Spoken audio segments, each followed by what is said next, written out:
Harvest Street na epicenter ng naganap na lindol. Nandoon na ang mga rescuers ng Vanguardia Foundation.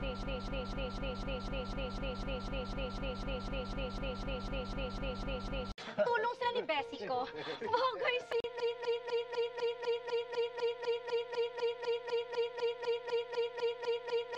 Tapang mo naman dito! Kuya! Kuya, wag! Ano? Hoy!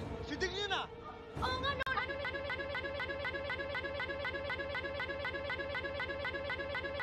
okay na ba kayo? Lang, okay na.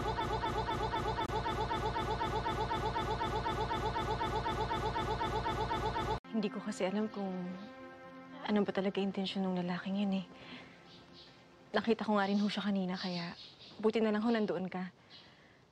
Maraming salamat din po pala sa pagtatanggol sa kapatid ko. Nakwento niya. Ano na? Hindi mo maliintindihan eh!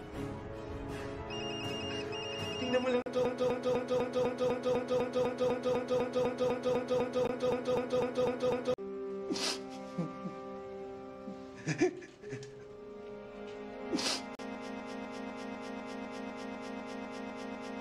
Ako tumitigil dahil nag-aalala ako sa kanya. Baka kung ano na nangyayari kay Javier. Baka mamaya isa pala siya sa mga biktima.